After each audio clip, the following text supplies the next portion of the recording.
one of the winners as Best FM Radio Station Provincial Category and Best Children's Program in the Philippines during the 25th KBP Golden Dove Awards 2017. Taos puso po kaming nagpapasalamat sa inyo mga kasama sa lahat ng patuloy na sumusuporta sa himpilan ng Wow Smile Radio. Kayo po ang aming inspirasyon. Maraming salamat po.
God sent His Son because He lives. Yan ating gagawing yan na theme song dito sa It Is Written o kaya nasusulat. Ang ating Panginoong Jesus ay naparito sa sanglibutang ito, sinugo siya ng kanyang ama upang ang sanglibutang ito na ang wika sa 3:16 ay kanyang inibig. Siya ay nagsakripisyo, siya ay namatay sa krus at siya ay muling nabuhay. Sa lahat ng reliyon sa buong mundong ito, isa lamang ang reliyon na ang founder ay namatay ngunit nabuhay. Ano ang sinasabi diyan, Brother Eli, sa 1:18 ng Apokalipsis ng ating Panginoong Jesus? Okay, tuloy-tuloy na tayo, Pastor. Oo. Okay, welcome ko po ang lahat na patuloy na nag-antabay sa mga oras nito. Ang teksto po na aking babasahin ay nasa Revelation chapter 1 verse 18. Ganito po ang pagkasabi sa Tagalog. At ang nabubuhay at ako'y namatay. At narito ako'y nabubuhay magpakailanman at nasa akin ang mga susi ng kamatayan at ng Hadis. Yan ang ating Panginoon Jesus Kristo. Siya mismo po ang nagsasalita dyan. Kaya pinili ko itong Because He Lives sapagkat yung una kong asawa ay iyan ang aming temsong. Siya ang aming district pastor dito noong mga dekada 70 at siya ay namayapa na noong 2000. At pag yan napapakinggan ko doon sa YouTube ay naalaala ko siyempre yung aming mga karanasan sa pagmimisyon, hindi lamang dito sa Kabikulan, pati na doon sa Katagalugan, doon sa parting Mindoro. Because He lives, I can face tomorrow. Sa pagpapatuloy natin sa pag-aaral ng salita ng Panginoong Diyos ay tayo po muna ay manalangin, Brother Eli. Okay, mapagpala naming Diyos na ang tahanan na sa malangit. Narito naman po, Panginoon, ang inyong anak, patuloy pong nag-aantabay, makikinig sa inyong mga banal na salita. Aming hiling, Panginoon, na ang banal na espiritu at ang liwanag ay ibigay po sa bawat isa sa nakikinig at ganun din sa amin nandito sa harap ng mikropono. Patuloy kaming gamitin, Panginoon, para ang inyong mga banal na salita ay may hatid sa inyong mga anak. Salamat sa pagtugon sa aming kahilingan. Sa pangalan lamang ni Jesus. Amen. Bakit ang programang ito ay pinamagatang nasusulat o kaya it is written ni Brother John Eli? Sapagkat binabasa natin ang mga nakasulat dyan sa Biblia. Dahil ang nasabi ng ating Panginoon sa 1:3, mapalad ang bumabasa at nakikinig at tumutupad. Kaya dapat nating iyan na basahin ito. Dapat natin pakinggan ito sa pamagitan ng radio station na ito at pinaka-importante sa lahat yung ating nabasa, yung ating napakinggan dahilan ito ay nasa salita ng Panginoong Diyos na magdadala sa atin sa kaligtasan sa buhay na walang hanggan ay dapat nating tuparin. Sinabi din na ating Panginoon sa 5:39 ng Juan, search the scriptures. Siya sa atin ninyo ang mga kasulatan. He was referring to the Old Testament. Kasi nung panahon ni Jesus, wala pa namang New Testament. Isinulat yung New Testament, 27 na books o letters, ay nung si Jesus ay umakyat na sa langit. Napag-alaman natin dito sa ating mga pag-aaral na si Jesus, nang mamatay siya, ay hindi agad siya umakyat sa langit, di ba? Ay nag-40 days pa siya dito sa lupang ito.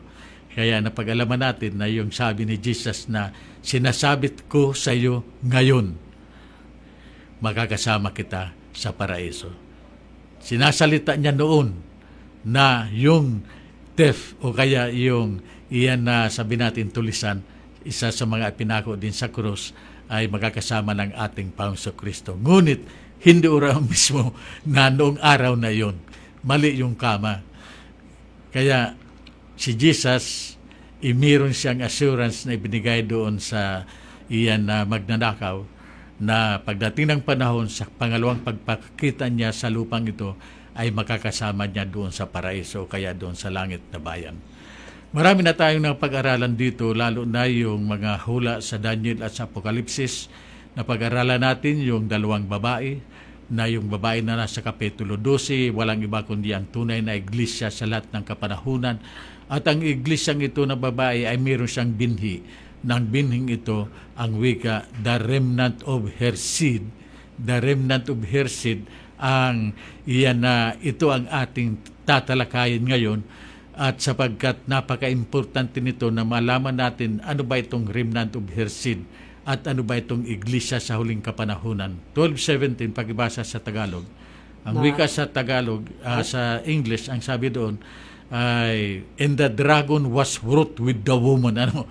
Pagkatapos ang sabi doon ay, pakibasa na sa Tagalog para dire-diretso na ang ating pag-aral. May 12:17 ng Apokalipsis. yan na Apokalipsis, binabanggit diyan na ang iglesia sa huling kapanahunan, ang kanyang remnant, yung nalabi ng kanyang binhi, ay inuusig ito ng Diablo, at ito ang tunay na iglesia sa huling kapanahunan bago dumating ang ating Panginoong Kristo. Pakibasa. Pastor, bago po natin basahin ay special number muna kita. Oo nga pala. Akala ko special number na yung kanina. Oo nga, special number muna. Habang ano pa dyan, nagkakaroon ng sige, bahala ng ating technician at marunong naman siya kung anong gusto niyang special number, kasi wala kaming iyan ng mga live na tagakanta. Ay ang aming kukuning mga taga-awit ay yung nasa YouTube, yung Heritage Singers USA. Sila ay taga Placerville, California.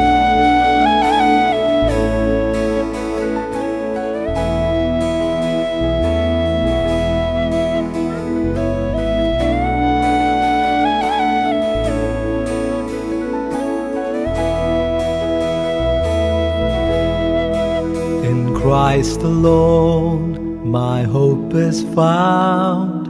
He is my light, my strength, my song, this cornerstone, this solid ground, firm through the fiercest drought and storm. What heights of love, what depths of peace, when fears are stilled, when striving cease. My comforter, my all in all, here in the love of Christ I stand.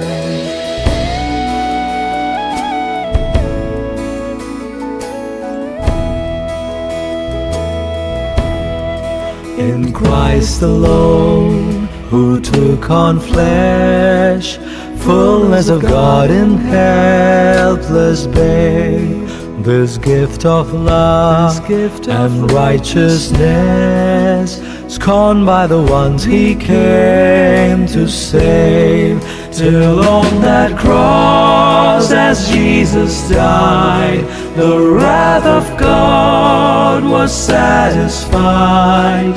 For every sin on him was laid, here in the death of Christ I live.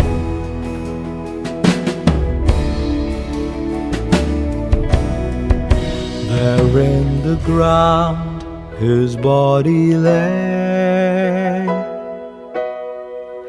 light of the world by darkness slain. Then bursting forth in glorious day, up from the grave he rose again.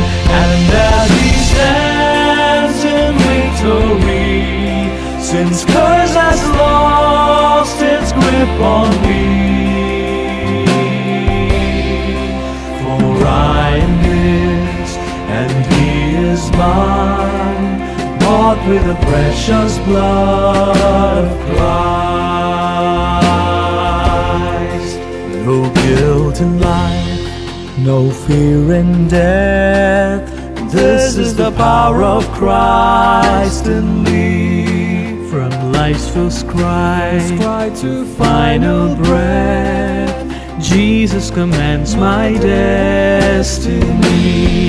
No power of hell, no scheme of man can never pluck me from his hand,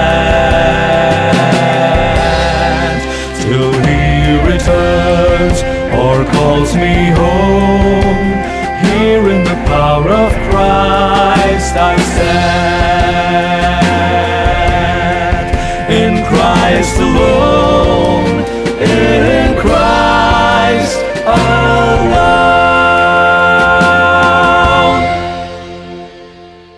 Maraming salamat salamat sa napagandang diwa ng inawit. Doon ay tungkol sa ating Panginoon at sa kanyang sakripisyo doon sa krus. Mayroong pang awit niyan na tungkol sa krus na noong panahon, mga kapatid, ang krus ay simbolo ng suffering and death. Ang pinaka-grabing yan na parusa ng Roman Empire sa mga taong mga kriminal ay yung ipako ka sa krus at dandahan kang mamamatay. Ngunit ang krus na yan ay naging simbolo din ng kaligtasan. It is a symbol of salvation sapagkat sa krus na yan ay doon na bayubay ang ating Panginoon at ang krus na yan na suffering hindi dapat sa ating Panginoon kundi suffering dapat sa atin ay kinuha ng ating Panginoon Kristo. Kaya noong panahon ng 4th century, mayroong emperador sa Roma ng pangalan si Constantino. Yun sa mga ibang historian, nakakita raw ng vision si Constantino na sa pamagitan ng krus ay kanyang lulupigin o kaya sasakupin ang mga tao na hindi sumusunod sa kanya. At doon nagsimula na ang Constantino na ito na isang pagano at ang kanyang pagsamba araw ng linggo ay ginawa niya ang linggo na siyang unang batas na dapat na magpahinga ang mga nasasakupan niya sa kanyang empire, sa Roman Empire, pag-araw ng linggo noong 321 AD. Kaya doon nagsimula din na ang Union of Church and State ay nagkaisa. At napag-aralan natin dito na ang ating kinakistang iyan na Romano Katoliko, iyon ang naging katuparan sa mga hula sa Bible na siya ay gagamitin niya ang Estado upang ang Estado dahil siya ay may army, meron siyang kapangyarihan upang supilin o kaya lamagon sa Bicol. Iyan na to persecute the Church of God. Kaya napag-aralan natin yan. Sa ating pag-aaral, ay napag-aralan natin na ang iyan na year 1798, yung binabanggit ni Propetang si Daniel na iyan na time of the end. Na pagkatapos ng time of the end, ang sabi ni Propetang si Daniel, yung paghahari ng kapapahan, yung pagtatapos na ng tinatawag na Dark Ages, ay nagkaroon ng tinatawag na ang wika 12:14 ng Daniel, many shall run to and fro and knowledge shall increase. Sa pag-aaral ng world history, noong mga 1798, yung tinatawag na 18th century, ay doon nagpasimula na magkaroon ng tinatawag na Industrial Revolution. Doon nagsimula na ang transportation ay naging mabilis at ang tao ay naka-imbento na noong tinatawag na eroplano, lumilipad na, kaya naging mabilis ang tinatawag na transportation. Yan ang sinasabi doon sa many shall run to and fro, that is transportation. And communication ay talagang naimbento yung telegraph, pagkatapos naimbento ang tinatawag na telepono, naimbento ang tinatawag na automobile. Kung titingnan nyo yan, sa panahon ng after 1798, doon nagsimula, Brother Eli, yung tinatawag na Industrial Revolution o kaya yung tinatawag na ang communication at ang transportation ay talagang iyan na nag-asenso, sabihin natin, lumaganap ito sa buong sanglibutan. 1798. Iyan ang katapusan ng paghahari ng Santo Papa sa Roma. Ngunit sa ating pag-aaral, at yan nagsimula noong 538 AD, the papacy was firmly established, ay binanggit sa Apocalypse 3 sa ating pag-aaral na one of his heads is wounded unto death. Pagkatapos, and his deadly wound was held. Kaya nga, humina nga ang tinatawag na Roman Catholic, ang papacy, noong 1798. Ngunit noong 1929, ay muling iyan na lumakas ang kapangyarihang ito at makikita natin sa buong sanglibutan na ang Roma pa rin ang naghari sa buong sanglibutan ito. Walang iba kundi yung tinatawag na Holy Roman Empire o kaya yung papacy o kaya ang Roman Catholic Church. Nabanggit ko sa inyo na nung ako'y nasa Amerika, nagtanong ako sa aking kapatid na panganay si Manay Maming Manay maming ang laki naman kuha na yan. Munisipyo. Hindi man munisipyo yan, Inton. Yan, munisipyo. Just napakalaki naman sa kung simbahan yan. Ay, hindi simbahan na yan. Diyan yan na yan ang tinatawag na capital ng Jefferson. Ano sa Fulton, ganun din doon sa yan na tawag nito sa Missouri, sa Columbia, Brother Eli. Napansin ko, sabi ko, bakit ang mga kwan dito, ang mga yan na munisipyo, yung mga city hall, pati na yung Kapitolyo ng United States of America, ang kanilang dome, yung kanilang figure, dome ang tawag niyan, yung architectural design, ay yung design doon sa St. Peter Basilica, doon sa Roma. Sa aking pag-aaral, mga kapatid, ay niresearch ko talaga yan, na sabi, lalo na sa libro na yan, The Great Controversy, sa ating pag-aaral, di ba, yung leopard-like beast, it symbolizes the Roman Catholic Church. The lamb-like beast, it symbolizes the United States of America. And the image of the beast, it symbolizes Protestantism. Noong mga panahon, noong mga 16th century, Brother Eddie, 15th century, ganun, ay bawal na ang mga Romano Katoliko makapunta sa Amerika, pinagbawalan ng mga Protestante. United States of America ay Protestant country, Bible-based. Kaya nga nagharali sinda duman sa Europa, asin nagpasiriring sinda duman sa Amerika, asin pinula yan sa Biblia. Ngunyan, uminabot ang panahon, duminakulon manggiraray ang mga Roman Catholic na hali sa Europa. Pati na sa endang iyan na inaapod na iyan na estado, yung Maryland, ay karamihan mga Roman Catholic. Dahil ang mga Protestant, dahil sila nagtutubod na ang padi, nakagibo, kidugo sa kanin, hawak ni Kristo. Kaya pigbawalan, alagad, nasa hula, that they will be infiltrated. They will be penetrated, o kaya ma-infiltrate sila kan Roman Catholic. Nasa hula, iyan nasa Revelation chapter 13. Sa ating pag-aaral, na hinula na ang tunay na iglesia sa huling kapanahunan, it will rise, ini ay iyan ang babangon na pagkatapos kan 1,260 years. Kaya yung 1,260 years na pagraraynar kan sa tuyang kinagisnan na Roman Catholic from 538 AD to 1798. After 1798, hinula nasa Apokalipsis na igwadyan nin inaapod na iyan na iglesia o kaya it is a movement na sa endang ibabalangibog ang tataramunin mahal na Diyos. They will preach the everlasting gospel in the context of Revelation chapter 14 verses 6 hanggang iyan na katapusan kang kapitulo na iyan. Yan ang tinapatawag na three angels messages. Alagad ang three angels messages na nagdadara ka ini sa Revelation chapter 11 igwadwang ki iyan na anghel. Ang anghel ay nagrepresent iyan kan mga nagdadara kan tataram ni mahal na Diyos. Mayo ka man mahiling na literal na anghel Bibig sabihin, mga messenger ini. Asinta ang messenger na ini, may kinaon siya na iyan na salit na libro, the book of Daniel. Asinta, mahamison ito sa sayang pagdamit. Asinta, mahayog iba kundi, ito nga ni na ang sayang ang nag-preach ka ni anghel na ini, kaya inaapod na movement na ini. Ito mga Adventista, sa maabot na si Jesus, maabot na, masiramon, matamis sa endang iyan na ngimot. Alagad, nabigo sinda, kuminulugo mo ang tiyak na anghel And then nasabi kan, sa mahal na Diyos, ma-prophesy ka pa. But sabihin, ikaw ay mag-ano ka manggiraray, iyan na ma-preach ka manggiraray. Ang sa iyang tiil, ang sa iyang bitis, ang kanyang paa ay nandoon sa lupa at ang isang paa naman yan ay nasa dagat. But sabihin na ang iglesia sa huling kapanahunan, this will be a Catholic religion. Catholic means universal, international.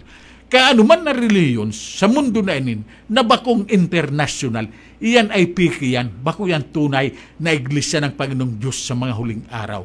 At napag-alaman natin na ang nabigo ngayon yung mga tinatawag na mga Millerites o kaya mga Adventist. At sa kanilang pag-aaral, sa patuloy na pag-aaral nila ng salita ng Panginoong Diyos, na-discover nila na ang Sabbath pala ay Saturday.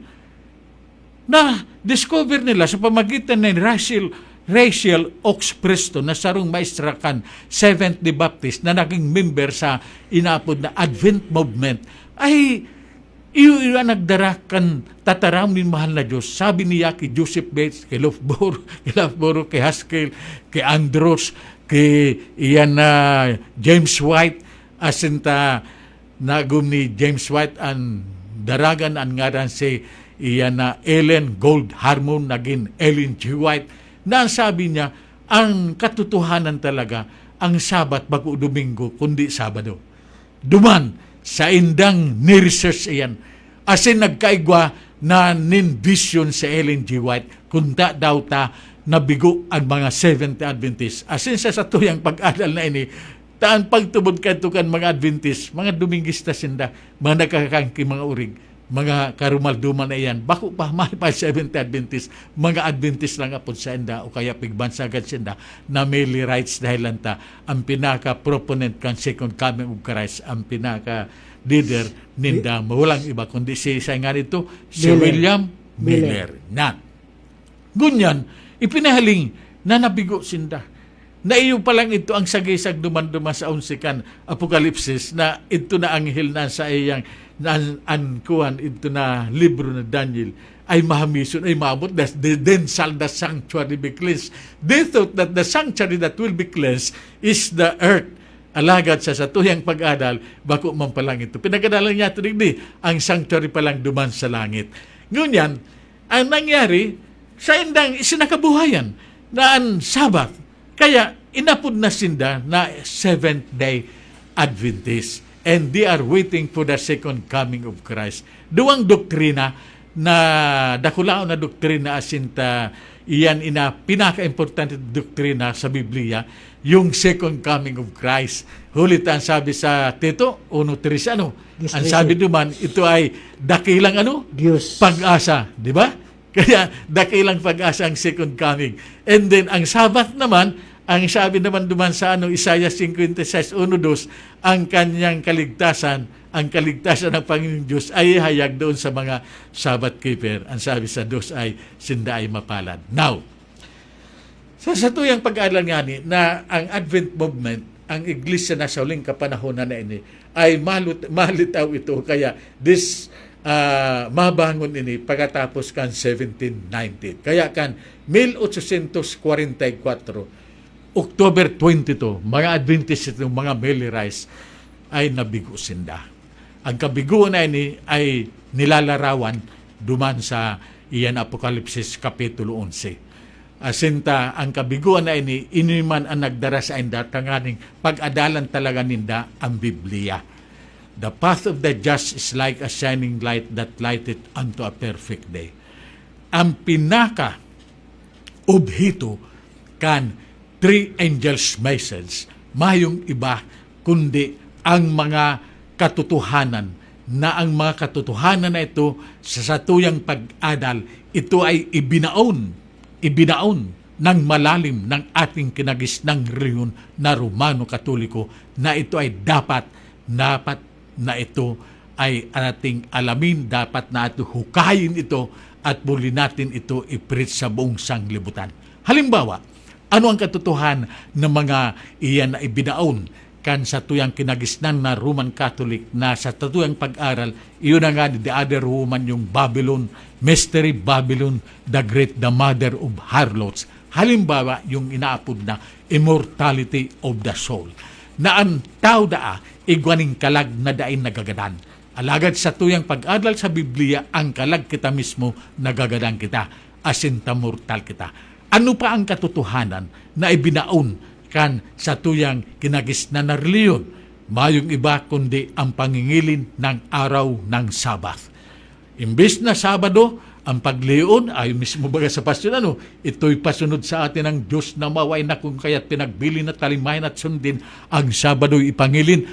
Pasyong mahal, page 5, the last paragraph, ibinaon nila ang Sabat asinta naging Domingo. Ano pa ang ibinaon na doktrina? Ang doktrina na ang sabi sa Biblia, dahil kita magluhod sa mga rebulto, dahil kita magsamba o kaya dahil dato, dahil dapat nating iyan na paglingkuran sila. Ibinaon iyan. Binago nila ang kautusan. Kaya sa 10 utos ngayon ng Roman Catholic, yung second commandment, Brother Eli, wala na yun. Inalis nila. Kasi kung ilalagay pa nila doon, di mabibisto sila, di ba?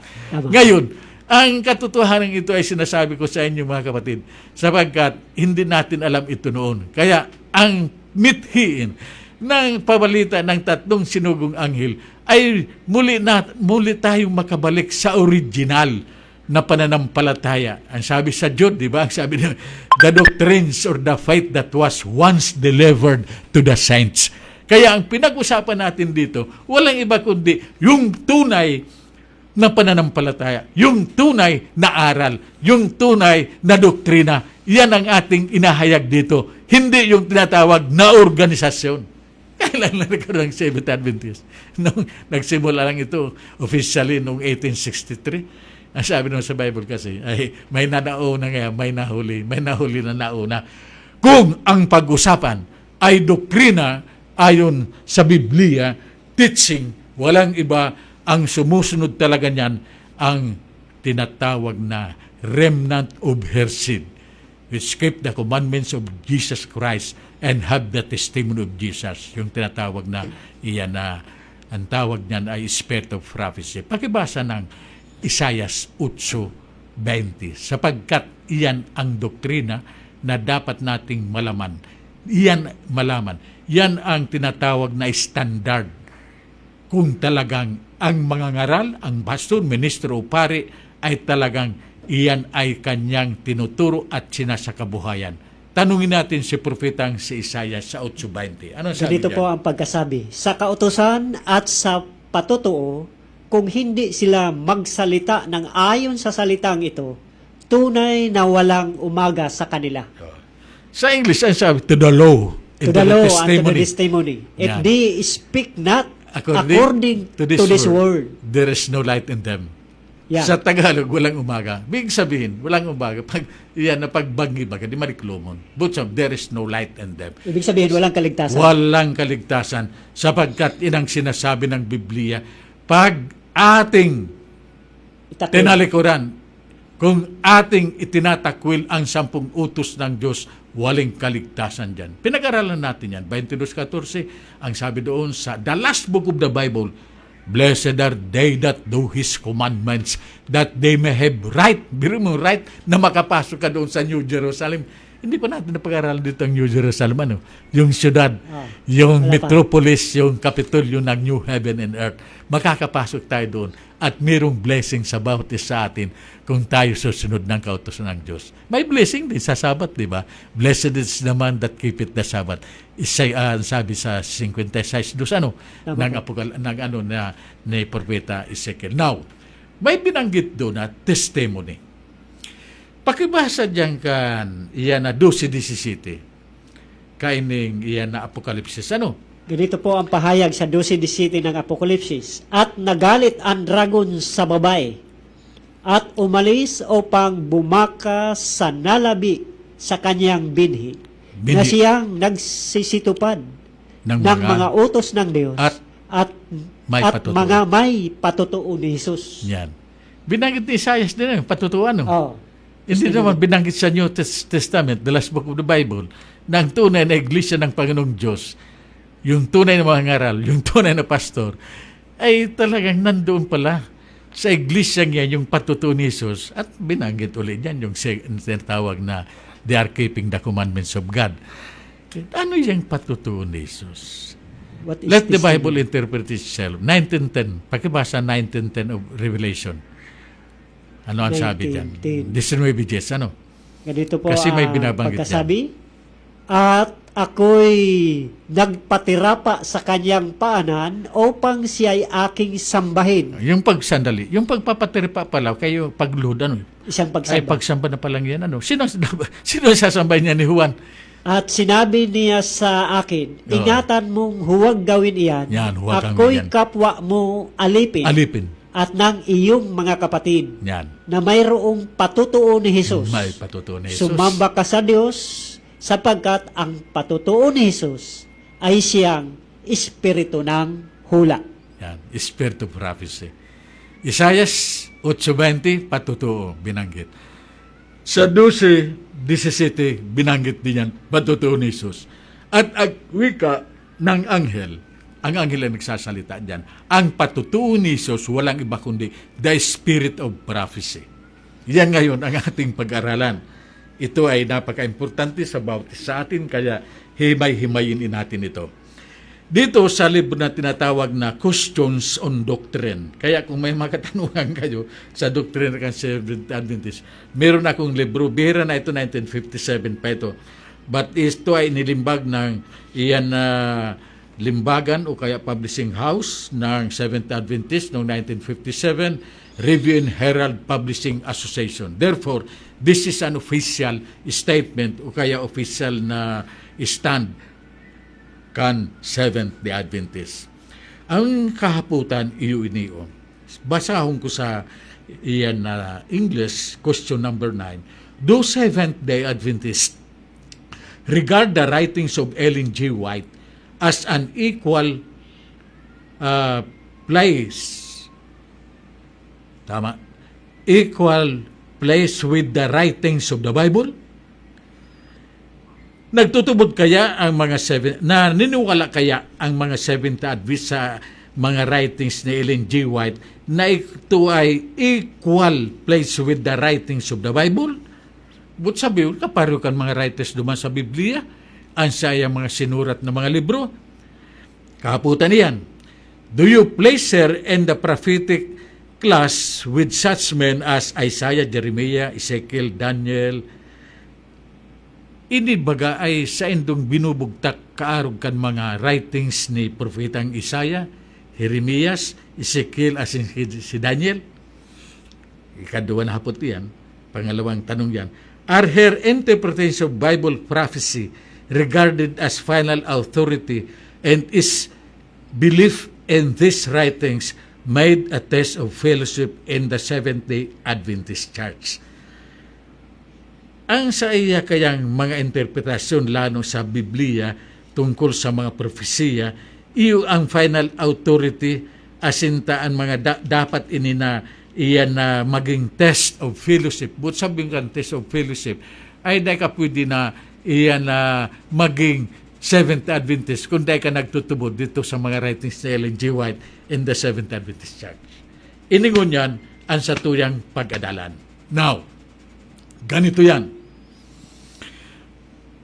Bakit ang mga Seventh Adventist naniniwala kay Ellen G. White asinta ang sa indang pagtubod ay ang sa iyang mga writings ini ay inspired by the Holy Spirit din.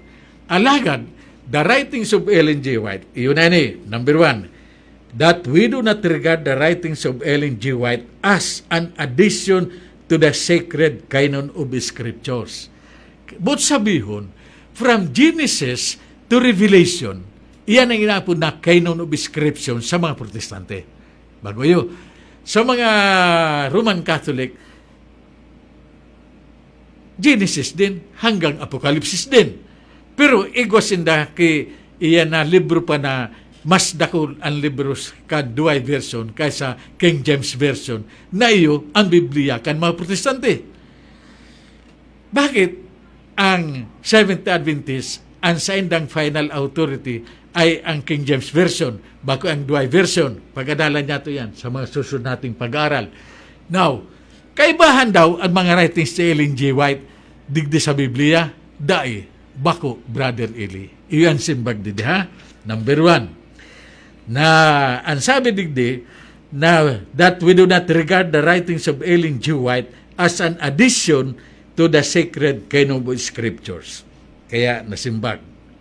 Ikadua, that we do not think of them as a universal application as in the Bible, but particularly for the Seventh-day Adventist Church. Anong po sabihin kayo ni? Ang po sabihin kayo ni, ang mga writings ni Ellen G. White lamang, para lamang ini sa mga Seventh-day Adventist, Wayo ini kinapod na universal application katulad ng Biblia. Panloob, ibig sabihin. Ha? Panloob. Pangloob ito. Pangloob ito. Pag ikaw member kang Seventh Adventist, asin tanaraman mo, ay totoo pa lang ang mga writings ni Ellen G. White. Product din pala ini kan Holy Spirit. Yan. Sain mo lamang iyan sa mga Seventh Adventist yan. It has nothing to do with the universal application of the Bible. Malinaw ha? Malinaw yan. Now, ang sabi digdi, that we do not regard them in the same sense as the Holy Scriptures, which stand alone and unique as the standard by which all other writings must be judged. Malinaw na talagang Biblia lamang. Hanggang yan ay haputo niya to. Iyan na si Ellen G. White mismo kung ano ang sayang patutuo sa bagay na yan na ang pagtubod kan mga Seventh Adventists ay kinakaipon sa Word of God sa Biblia lamang. Early writings, page 78. I recommend to you, dear reader, the Word of God, ibig sabihin, the Word of God, the Bible, as the rule of your faith and practice. Meron mo yan. Ano da? Rinirekomenda nga sa mo bilang yan na basugid na nagbabasa ng aking mga sulat na ang salita ng Panginoong Diyos as the rule of your faith and practice. Rule of your faith and practice. By the word, we are to be judged. Malinaw ano? Busabon, tinataas niya ang Bible. Ito pa, the Spirit was not given, nor it can be ever be bestowed to supersede the Bible. For the Scriptures explicitly state that the Word of God is the standard by which all teaching and experience must be tested. Ang Biblia, iyo inan magtetest kan sa tuyang mga pagtubod, kan sa tuyang mga teaching, kan sa tuyang iyan na apod kani, iyan na kan sa tuyang experience ya. Malinaw yan ano. Si Mrs. West mismo nagtatarang kayan. Kung sa indong babasahon, chapter 37, kan the great controversy, duman ay talagang itinataas ni Ellen G. White ang Biblia. Siya lamang yata ang tao na ito na ilang pounds, ito nalingawan ko, ilang pounds ito, parang more than yan na 15 pounds, dakulaong na Biblia. Itinaas niya yan, tinaas niya ang Bible. Pirang oras, maski si Samson, maski si Sam pinakamakusog na tao, pag nakaarog ka, may kuwang ka, may dara ka na magabat na bagay, mayo pa nin 15, 10 minutos, mangangalay ka, mangluluya ka. Doon sabihon ng Espiritu Santo, kung igwaman iyan ki mga apod ka ni, guided by Him, by the Holy Spirit, asinta nagsurat iyan, hindi dapat magsupersid yan sa Biblia. May sinasabi pa si Mrs. White, the writings of Ellen G. White, according to Seventh Adventist, nadadangog ako kan ibang Seventh Adventist, the writings of Ellen G. White is a lesser light that points to the greater light. Walang iba kundi ang Biblia. Malinaw tayo dyan, ha? Ngayon, kaya ining sa to yung mga pinag-aradalang pagadigdi, ay gabos Bible-based, ano? Gabos sa Biblia, nasusulat. Hindi tayo dito nagsabi, dinadagdagan ko lang minsan, dahil iyan na parang kunting paliwanag sa writings of Ellen G. White, kasi mas paliwanag doon sa paliwanag niya. Sabi nga niya, it is the first and highest duty of every rational being to learn from the Scriptures what is truth and then encourage others to follow His steps. Bakit ang mga Seventh Adventists naniniwala na si Ellen G. White ay messenger of God? Sa sayang mga patutuo, ining sa tuyang pag-adal na ini ay tatlong yugto ini na dapat natong maunawaan. Si Mrs. White, 1827 na buhay siya, as in 1915 nagadan siya, 87-year-old. Kahit itong mga panahon niya, mga 40 anyos lamang, 50 anyos gadan ang tao. Kaya nahiling nito sa mga libro, na mga 30s lang ang edad, panahon pa ni Jesus arumang kayan. Pag-una mo, mga 60 anyos na, 70 anyos na, no? Hulit na nga ni, ang mga pagkakaninda. Ang pagkakagkaito kad mga Amerikano ay pirmi na lamang iniapon ng mga hamburger na iyan na mahilig sinda sa mga karne. Kaya nagpalipot kan sa endang buhay. Alagad, nagkaigwa kay mga vision si Ellen G. White, pag-alalapan niya ito sa mga susunod, na kinakaipo na back to basic tayo, back to sa kumaari ay napag-adalan nga nato yung new start na dapat marami tayong gulay sa ating katawan o kaya mga prutas. Tama ang sabi kan mga gurang, kumain ka ng maraming gulay, hahabag yung buhay. Writings yan, sinabi yan, kang propetisa ni mahal na Diyos. Sa tuyang pag-adal, na ang sabi sa mga tataramo na ini na hali sa salita ng Panginoong Diyos, na ang wika dito, sa Numbers 12:6, pakibasa sa wikang Tagalog. Numbers chapter 12 verse 6, if there be a prophet among you, I the Lord will make myself known unto him in a vision and will speak unto him in a dream. Ini daw na vision and dream naranasan ka ito ni Ellen G. White. Before the calling of Ellen G. White, na ang pangaran niya kandaraga pa siya ay Ellen Gold Harmon, nagkaigo siya ng vision. Ang first vision niya, Brother Eli, yung mabigo ang mga Adventist, and then they are traveling patungo doon sa kadian ng langit na duman sa duro, yaon duman si Jesus Christ. Ang gabos na Advent movement, mga Adventist, na ang saindang iyan na mata ay nakatutok lang kay Jesus. Iyo ito na nakaabot. Alagad ito na bakong nakatutok. Kung si Isay ang pigiling, pagkatapos ang bangin, dahil sinda nakaabot duman. Di tama ang sinabi ni Pablo, looking unto Jesus, the author and finisher of our faith. Tinataas niya si Jesus Christ. Tinataas niya. Ipinahiling iyan sa iya, asin tadakol pa ng mga vision. Bago si Mrs. White, o kaya si Ellen Gold Harmon, yung gold ay spell sa G-O-U-L-D. Bago ito na ginto, gold. And then Harmon. Harmon ang apelyido niya duman sa ama niya. Ellen Gold Harmon. Igwanin duwang lalaki na inapod ni mahal na Diyos para maging propeta. Ang inot si Hos, ang apelyido. Si Fos. Pagkatapos si Foy, ang saro itom, ang saro naman ay puti. Alagad nagnigar sinda. Natakot sinda. Kaya sabi ni mahal na Diyos, I will call the weakest. Apodong ko ampi kanakamaluya sa maluya. Duman nagsimula ang tinatawag na pag-apod kay Miss Ellen Gold Harmon. Daw ta Ellen G. White siya. Ang saguyang akin na si Miriam.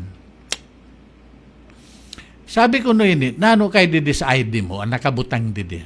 Sabi ko, Nining, bakit ang nakarat dito sa ID mo, sa Missouri, at yung driver license mo, ang nakalagay dyan ay Miriam Joy Victoria Camposano. Dapat sabi ko, hindi Victoria. Ako baga na mo, Camposano ako. Miriam, nakalimutan, Miriam Joy. Miriam Joy Victoria McIlhani. McIlhani na siya niyan. Mrs. McIlhani. Nakagom ka Amerikano. So, nakuyang iyan na daughter. Sabi sa akin, santosan, bata-bata pati ni Jer. Ang gusto ko mapangasawa papa ay puti. Amerikano. Nakagom siya. Pero ang pinagtatakaan ko, Brother Eddie, bakit ang pangalan niya sa ID niya ay Miriam Joy Victoria McIlhani? Nawara! Ito na apelido ko. Dapat ko na Miriam Joy Camposano McIlhani. Bakong iyo. Yeah, tama. Ngunyan, nalaala ko siya. Kasi papa, ang maiden's name ang tawag ninda dyan. Maiden's name ang aking ang nanay ko ay Victoria nung dalaga pa. Kaya yun ang kinukuha. Yan ang ibig sabihin dito sa Amerika. Kaya pala si Mrs. White, dapat ko taan, ang pangalan niya, Ellen Harmon. Miss Harmon baga siya, pagkatapos White. Ang nakalagay ay Ellen G. White. Ang G stands for gold, na apelyido kan ina niya. Gusto lang niya, paglili daw ha, maraman niya to. Bakit Ellen Gold Harmon? Oh, kaya pa lang sa Amerika, ganyan pala, Brother Eli. Now, ang Panginoong Diyos siya ay nakipag-usap at nagbibigay siya ng tinatawag na vision and dream sa kanyang mga mga propeta. 2 Peter chapter 1 verse 21, ini ay very sa tuya na palaging binabasa natin dito. 1 Pedro kapitulo 2 Pedro pala 1:21. Ano ang sinasabi diyan? Ano ang sinasabi diyan? 2 Peter 1:21. Ganito po ang pahayag sa wikang Tagalog, sapagkat hindi sa kalooban ng tao dumating ang hula kailanman, kundi ang mga tao ay nagsalita buhat sa Diyos na nangaudyukan ng Espiritu Santo. Naudyukan, guided by the Holy Spirit sa English, malinaw dyan. Na ang propesiya, ang pagkasulat lalo ng propesiya sa Bible, ang nagpasulat niyan ay ang Panginoong Diyos sa pamagitan ng kanyang Espiritu. Kaya nga, inaapod niya ito ng Bible ay iyan na tataramunin, mahal na Diyos. Salita ng Panginoong Diyos, sapagkat ang pinaka-author niyan ay walang iba kundi ang Panginoong Diyos. At binabanggit diyan din sa 1 Peter 1, 9, 10, 11 na the Spirit of Christ which was in them sa pamagitan ng kanyang banal na Espiritu. Bakit napakahalaga na ang tunay na iglesia sa huling kapanahunan ay iyan na magkaroon ng tinatawag na propeta? Hosea, kapitulo 12, talatang 12. Hoseas, o kaya Osias sa wikang Tagalog, 12:12. Sa English, ganito ang pakasabi. By a prophet, the Lord brought Israel out of Egypt, and by a prophet was he preserved. Sa pamagitan niya ng propeta, ang bansang Israel ay nakalabas doon sa Ehipto, at sa pamagitan ng propeta, ito ay kanyang inalagaan. Kaya napaka-importante pala ng prophet. Sino ang prophet na sinasabi dito ni Propeta Isaiah? Walang iba kundi si Moses. Basahin mo ulit sa Tagalog. Sabi dito. Tingnan natin. Hosea chapter 12. Yeah, 12. 12. 12. Parang iba dito, Pastor. Usias. Di ba? 12? Oh. 13? 13. 13. Maluyan talagang ako. 13. Senior citizen. Verse na ninyo. 13, Pastor. Verse 12:13. 13. Ano sabi dyan? At sa pamagitan ng isang propeta Yan. ay isinampa ng Panginoon ang Israel mula sa Ehipto, at sa pamagitan ng isang propeta siya'y naingatan. Ngayon, may babae bang propeta, Brother Eli? Marami po. Ano ang sabi sa 2 Kings 22:14 at 15? Did God at any time bestows the gift of prophecy upon women? Ano ang sabi dito? Sa English, so the priests went unto Huldah, the prophetess, the wife of Shalom. Wife. Si Huldah, di ba sabi, babae, prophet pala yun sinta, dakol pa, digdi. Sa libro na hindi ako nakadigdi. Dito, Pastor, sa Judges. Judges Oh. Ano sabi niya? Si Deborah nga, Si na Deborah, propetisa, Oo. asawa ni Lapidot, ay naghukom sa Israel ng panahong yaon. Propeta at the same time, Pastor. Deborah, babae, Judge. Babae. Oh. Ito na binasa ko man sa 2 Kings 22:14. Oh. Ini naman si Huldah. Di duwa na babae man Baliwalo yan dito, Pastor, na mga Kung babae. saro-saro niya ito ay marami ito. Pati na si Miriam, Oh. the 3 daughters of may mga babae talaga. Marami po. Marami. Kaya hindi na natin isa-isa nito. Kasi minsan tinatanong nila na, bakit babae? May mga babae propeta sa New Testament na 3 daughters. So, Oh. yan na, di ba, napag-aralan 7 natin yan. daughters. Kaya, iyan na, ang pagiging propeta ay hindi lamang ito sa lalaki, kundi pati sa mga babae din. Yan ay dapat nating unawain. Bakit napakahalaga ng iglesia ay talagang meron siyang prophet? Nabasa niya to dito sa Hosea nga ni 12:13 na sa pamagitan ng propeta ay niligtas ng Panginoong Diyos ang kanyang bayan, di ba? Ang kanyang bayan na Israel, at piniserba pa niya ito, binigyan ng mga pagkain, damit, lahat-lahat na doon sa tinatawag na iyan na ilang. Kaya sa New Testament ay may binabanggit dito sa 1 Thessalonians chapter 5 verse 20-21. Pagkabasa mo nga nito na ano ang sinasabi? What attitude toward the gift of prophecy is recommended? Ano dapat nating maging attitude tungkol sa gift of prophecy?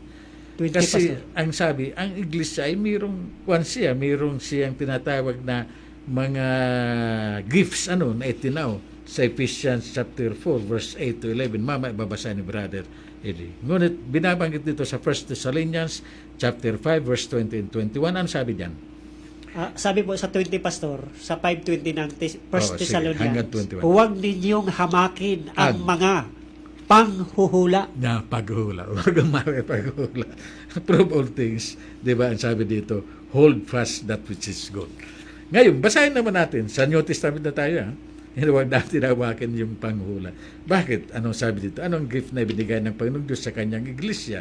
Efeso, Kapitulo 4, talatang 8 hanggang 11. Ano ang sabi diyan? Ha? Ephesians chapter 4, 8 hanggang 11. Tungkol din sa mga paghula, tungkol sa prophet. dito po ang May pagkasabi. gift. Mhm. Kaya't sinabi niya, nang umakyat siya sa itaas, ay dinala niyang bihag ang pagkabihag at nagbigay ng mga kaloob sa mga tao. Oho. Sa iglesia yan. Sa 11, mga tao. Pastor, ano Oo. itong mga kaloob? Yan. Sa 11, ipinagkaloob niya ang mga iba na maging mga apostol. Apostol. Ang, mga leaders ang, mo ang sabi. mga iba'y propeta.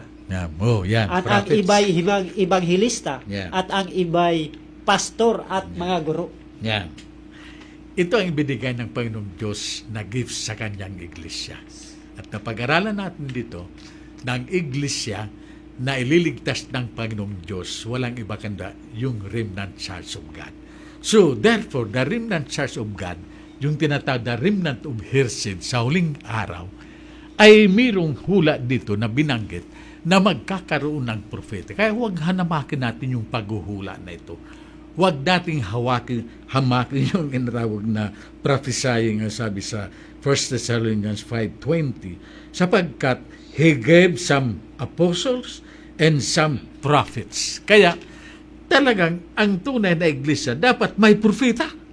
Kung wala palang propeta, brother, Bulag ang iglesia. hindi tunay yun. Kaya isa-isay natin yan. Pero may propeta na, sinasabi natin na false prophets. Sa susunod natin pag-aaral, ay pag-aralan natin yan. Titistingin natin kung talagang itong propeta na ito na sinasabi na si Ellen G. White, that she is considered the most prolific woman writer of the 19th and 20th century, na kung kanyong i-google Ellen G. White writings, bako lang palang 50 sa gatos na libro, dakulon ang parang sayang sinurat. Biruin mo yan. Ganyan sabi ka sa 2 sentence mo lamang pagkatapos sasabihin mo ako, dakulto ako ni Ellen G. White, nabako man si Ellen G. White, ang founder kan Seventh Adventist Church. Bako nga ni siya pastora. Bako po. Mayo nga ni siya katungkulan na siya ay vice president o kaya treasurer. Ang katungkulan lamang niya sa Iglesia Adventista del Sétimo Día, ang sabi niya ay ama messenger of God. Alagad, habos siya kung mapapita lang dahil siya nagpapaapod na propeta. Pero may mga writings siya, may mga sinasabi siya na mga hula tungkol sa mga propesiya. Halimbawa, sinabi niya, may hula siya na too much sugar is worse than meat. Pag-aralan pa rin natin yan. ang grabe palang sugar sa imong lawas ay mas worse pa kaysa pagparakaon mo kay karne. Iyan na nangyari sa kuya.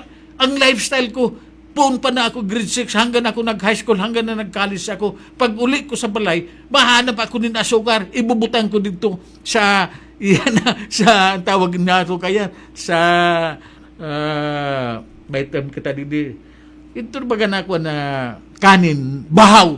Yan ba? Nilimot na ako. Sa bahaw. Bahaw, ibig sabihin yung kanin. Pagkatapos lalagyan ko ng sugar yan. Yan. Grabe ng kaong kaya. Si Manoy, naka-retire pa na sa Amerika. Kaya yan na makusugong pa. Pag uli sana, ang nakikita ko na, sanay pa ako. Mga 8 years ang gap namin ni Manoy. Makusugong na, yan na, mautsinta na. Aram mo ang sira sana ni Manoy. Kunwara kami sin pinuguna, kung ano pa man, lana, pagkatapos, iyan na tawyo. Ako, Brother Eli, nagrabe ako kan sugar. Kanyaw na ako sa Amerika. Duman ako ka Star, sa tiyaan ko, kitsa di lang mapa. Kitsa di lang mapa pa lang. Alasin ko na po, sir. Malapit na, no? Alasin ko na. Ma? Conclusion ka na. Magugulusan kita. Nasiraman kita. Pero 3 parts pa naman ini, ano.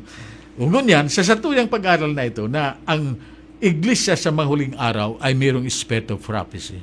At sinasabi diyan na ang spirit of prophecy na ito ay this is one of the identifying marks of the true church. Revelation chapter 12, verse 17, Revelation chapter 19, verse 10, Isaiah 8:20, at yung binanggit natin pang mga propetisa o kaya mga babae na mga prophet na talagang ito ay dapat ang tunay na iglesia sa huling kapanahonan magkaroon ng spirit of prophecy. Sa pagtatapos tayo po ay manalangin. Ama naming Diyos, maraming salamat muli sa aming pag-aaral na ito. Na pag-aralan namin ang nalabi na iglesia, the remnant of her seed, ay mayroong iyan na espiritu ng paghuhula. At ang espiritu ng paghula na ito ay nautob. Ito ay naganap sa katauhan at sa ministeryo at mga writings ni Mrs. Ellen G. White. Na ito ay pag-aaralan pa namin, mga 2 segment pa para lalo naming maunawaan ito kung talagang siya ay tunay na prophet of God o kaya siya ay palso na propeta. Panginoong Diyos, patnubayan po kami ng iyong banal na espiritus at sana ang mga napakinggan ng aming mga listeners, ito po ay may tanim ng malalim sa kanilang puso't isipan at ito ay maunawaan nila. At kami ay mayroong pananampalataya sa iyo na ang sino pa man na tao na talagang ibig na magkaroon ng kaligtasang buhay na walang hanggan ay makikinig ng mapabalita na nababasa namin, it is written sa Biblia. At binanggit ninyo na pag kami ay nagsaliksik nito, matatagpuan namin ang daan patungo sa kaligtasan sa buhay na walang hanggan at mapalad po kami. Sana, Panginoong Diyos, ang mga napag-usapan o kaya napag-aralan ito ay amin pong may tanim ng malalim sa aming puso't diwa. Ang pagpapala ng aming Ama, ang pagkikitungo ng banal na espiritu at pag-ibig ng aming Panginoong Kristo ay mapasa aming lahat. Ito aming hiniling, alang-alang pong lahat sa matamis na pangalan ng aming Panginoong Hesus. Amen. Jesus Christ. Amen. Okay, bye-bye po mga kaibigan at mga Nasubran kapatid. kita. No? Dahil sa paghahatid ng tama at balansyadong pagbabalita at pagbibigay serbisyo sa inyong lahat, ang Wow Smile